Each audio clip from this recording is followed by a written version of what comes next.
Hi, welcome back to Tonya's Witchy Kitchen, Life with Spice. This is the second episode.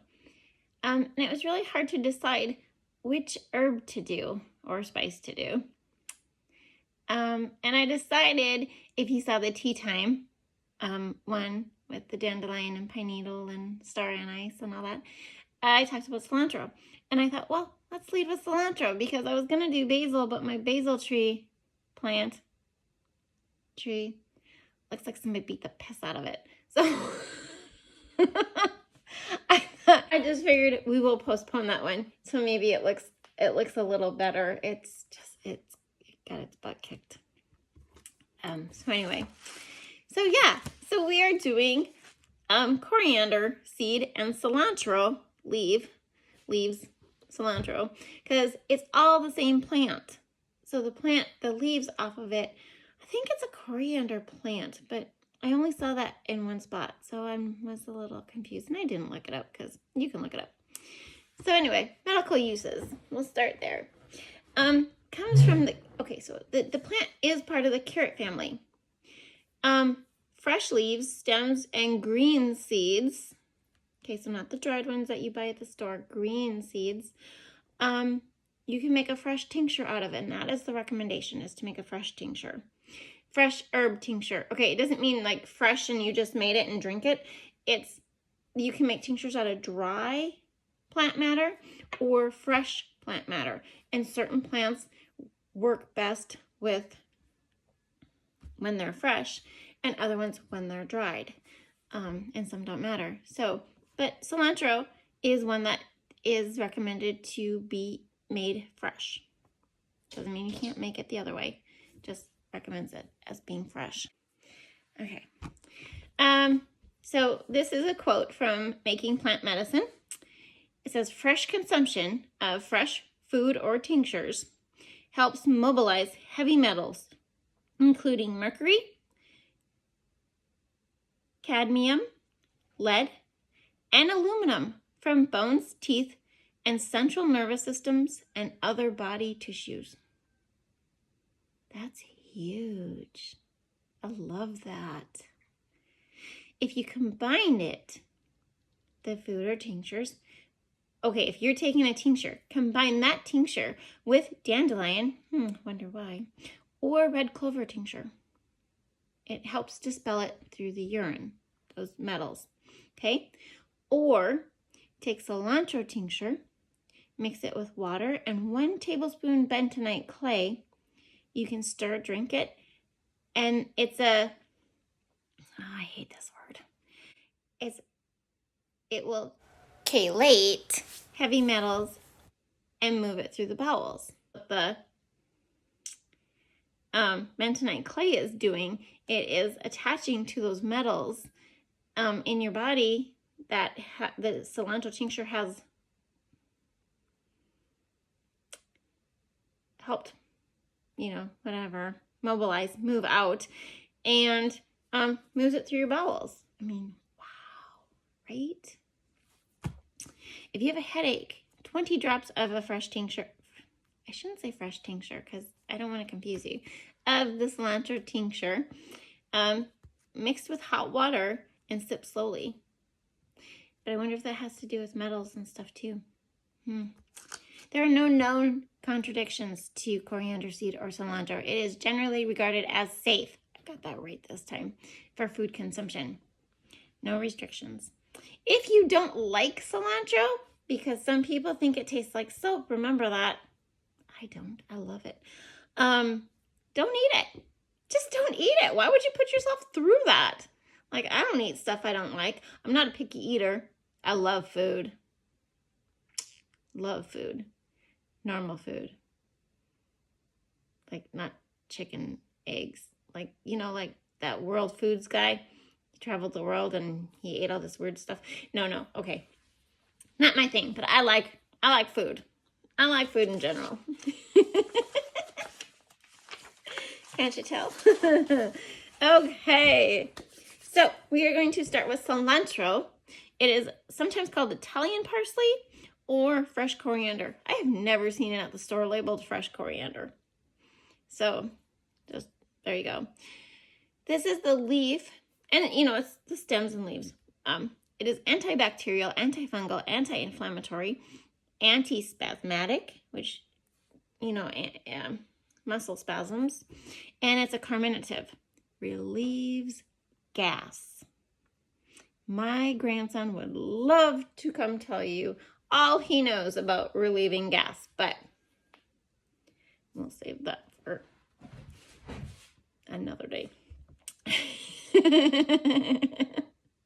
Boys and body parts and body functions. Oh, I don't know what it is. Okay, so cilantro is usually used as a raw garnish on top of things. Tacos, enchiladas, soups, salads, rice, stir fries. Just on top. Chop it up on top.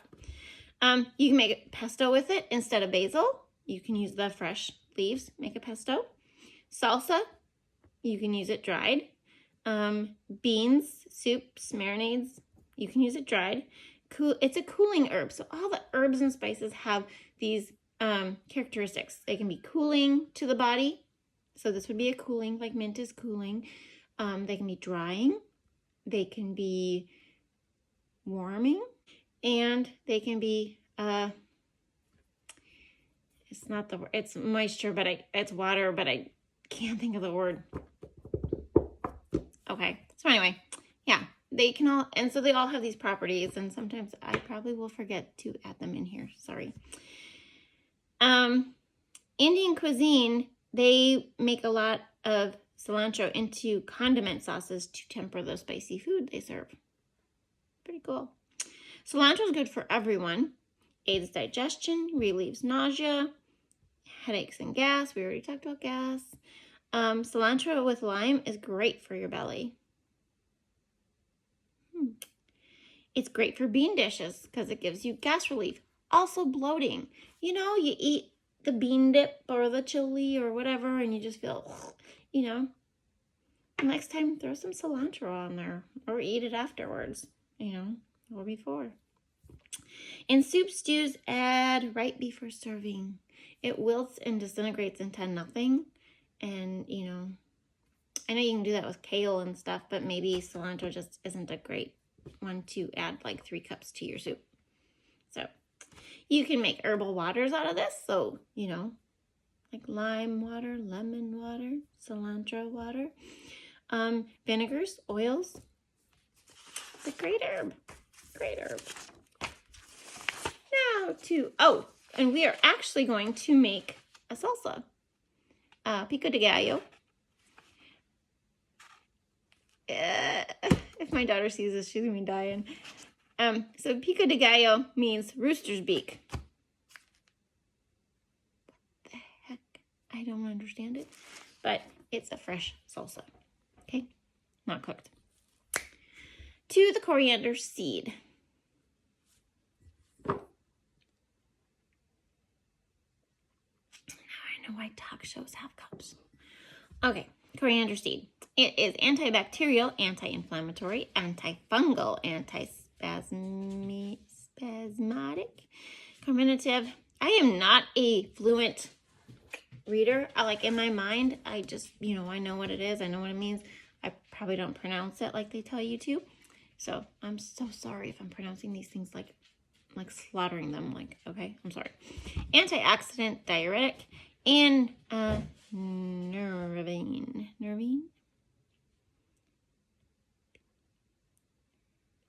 Something like that. Okay.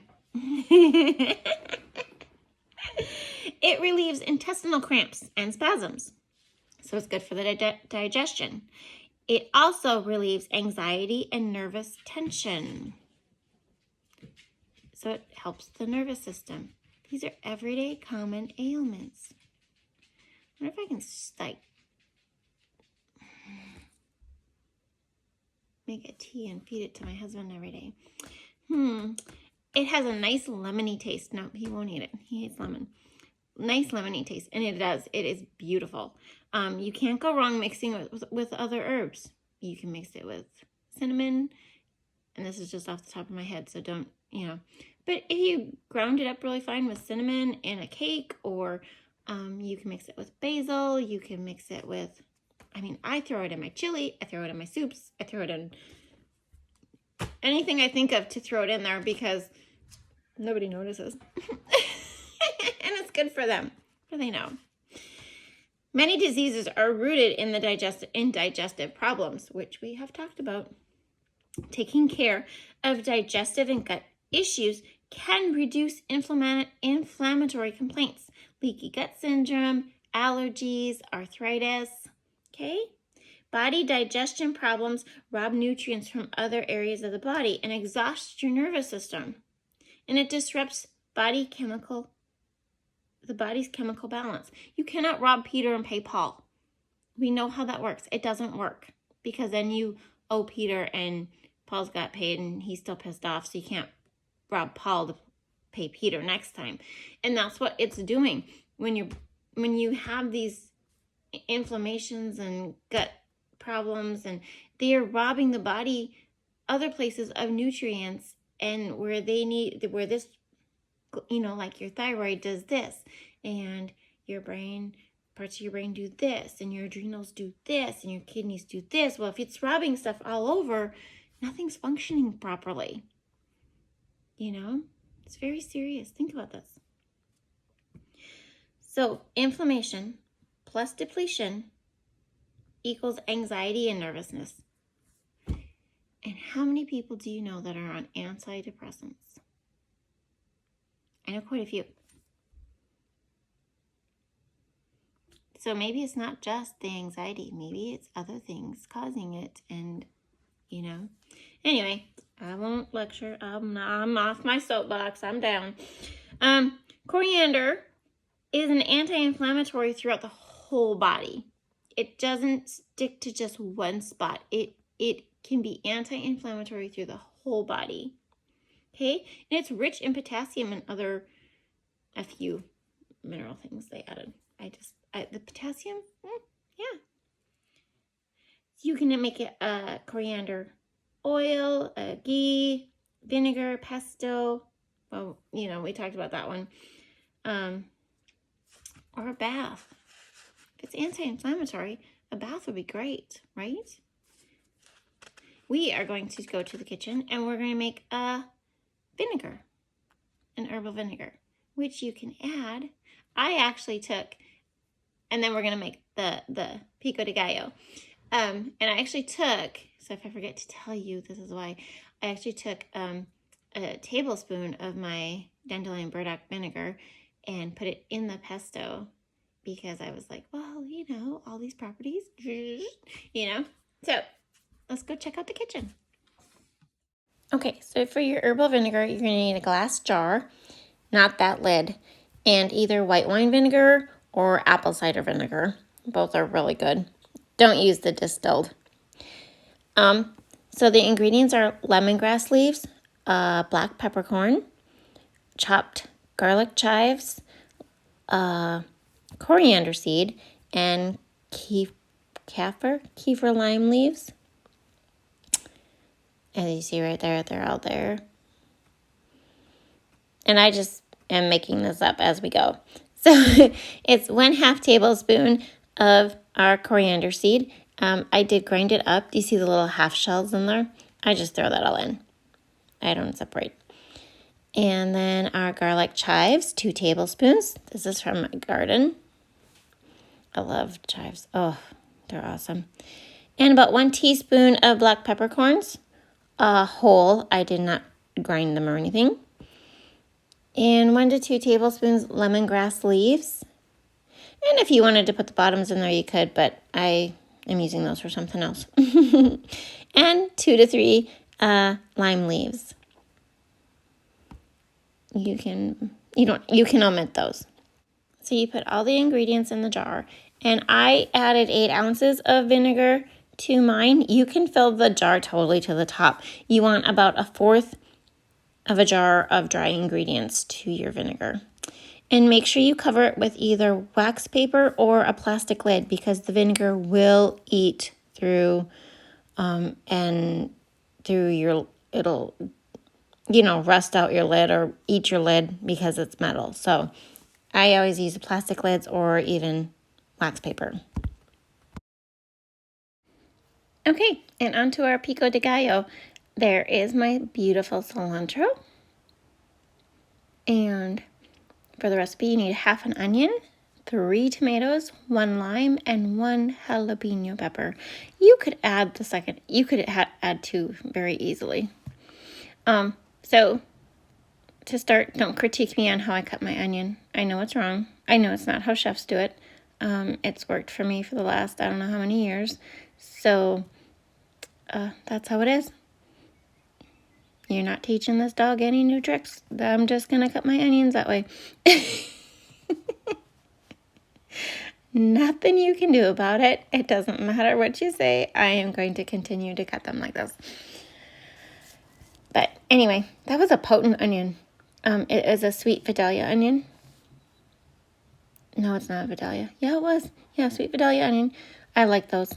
Some of them are, when they're mild, you can just eat them like that. They're so good.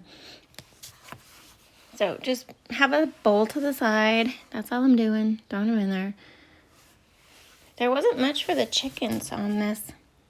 You know, could have gave them the little tomato top, but I didn't. And pretty much used everything, which was good.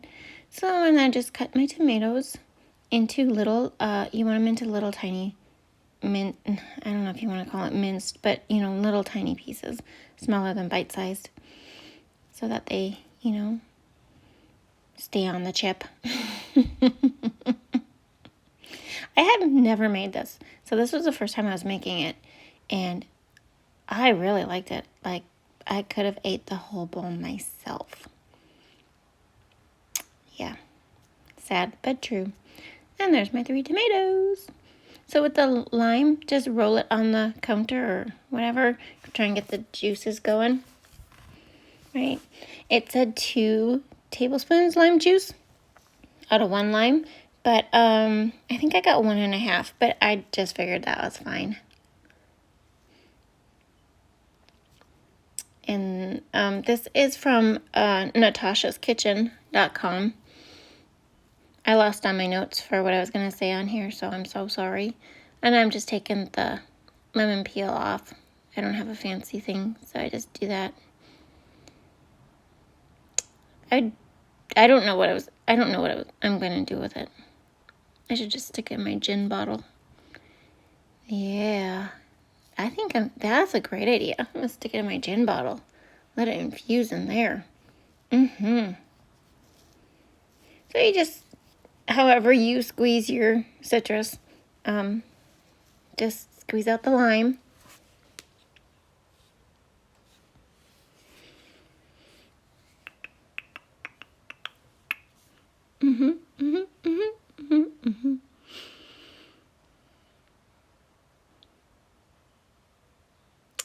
And yep, and then I measured it because I wanted to see what I got because it didn't look that close. But like I said, it's 2 tablespoons lime juice, but I think I got 1.5, and it was fine.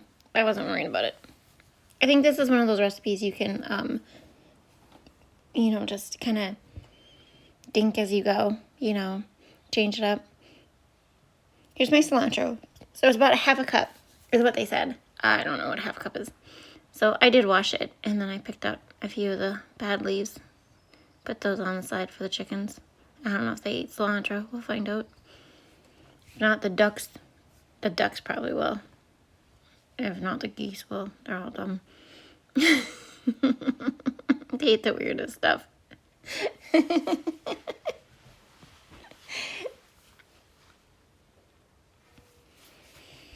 Okay, so yeah, put it in the bowl. It's kind of messy. That's okay. Then my jalapeno. That's the first time I've ever cut a jalapeno. My sons usually do. They make the jalapeno poppers with the cream cheese and bacon. Yeah, so I had fun. It could have used 2. It wasn't that hot. Maybe it was just the pepper wasn't that hot. I don't know. Maybe I did a good job cleaning it out. So pico de gallo you can put on. You can eat it plain with chips. You can put it on tacos or taco salad, enchiladas. Heck, you can put it on rice. You can put it on whatever your little heart desires. You know? And if you don't like cilantro, well, don't put this stuff on there. Sprinkle some basil on it or some oregano and, you know, that's fine. As just showing you how to use it. Giving you some ideas. Brainstorming. Yep. Yep, come in tiny pieces. The only thing is, you know, another additive would have been like a little bit of garlic. A little bit of garlic. And I didn't even research like a bunch of different ones. I just thought this one was kind of cool. You know, hit all the components. So, to make it really good, supposedly, is to leave it in the fridge overnight. So make it the night before and leave it in the fridge. You get a lot of juice. You get a lot of juice that way. And you can add peppers, cucumbers, mangoes. I think was like some of her suggestions for add-ins. I had cucumbers, but I was like, I'm just going to do it right the first time. Sort of right the first time and, you know, see how it went. That's how it went. I had all these notes I was going to tell you, and I lost my notes somewhere between here and CCD class. So that's me. So then you add just a little bit of black pepper, about 1/8 of a teaspoon, and a 1/4 teaspoon salt. I use my pink Himalayan salt. And I have to say, this was delicious. Really delicious. So, I hope you give it a try. And I hope you give the vinegar a try. Because, I mean, you know, herbal vinegar, lots of health benefits. And there you go. Coriander seed and cilantro. I hope you had a good time. Thank you for stopping by. I will see you next time. Bye-bye.